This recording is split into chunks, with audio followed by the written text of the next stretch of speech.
Allen Mina.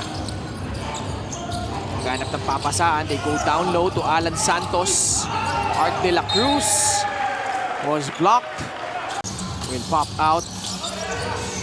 Alabanza running into traffic but flips it up and in off the glass.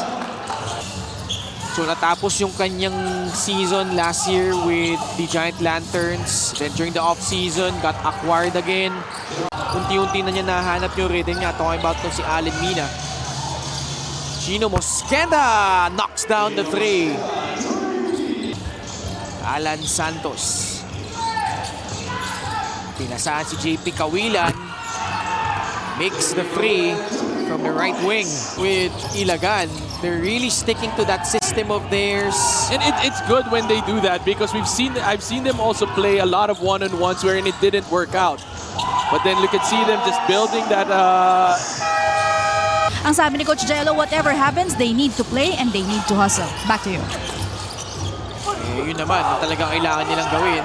Lalo, likes to run their offense. Pass outside. Extra feed. Mosqueda sets up JP Cawilan for another three. 9-point lead by the Cowboys. Jordan slithers down the lane. Found the angle on that layup.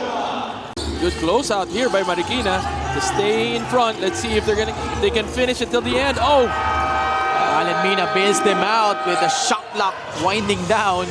And this is a much smaller lineup round by Ilagan, but it's giving them a lot of floor movement and floor space. Take a look at this. But and Marikina, again, just those outstretched arms. They have a tall lineup on the floor right now with straight playing the small forward position. And so far, he's keeping in step with all the wings of Ilagan. It's really nice to see them play together as well, Coach Juan. They just have to really be able to trust each other, especially moving the ball more. That pagka na-check na ng kalaban is sunod-sunod na yung turnover. But moving the ball has been the secret right now for Ilagan, and that's another extra assist. 26-10.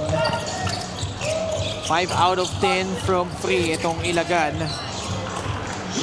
GP Paundo. Galing sa Ilagan, wala pa. Galing sa Marikina.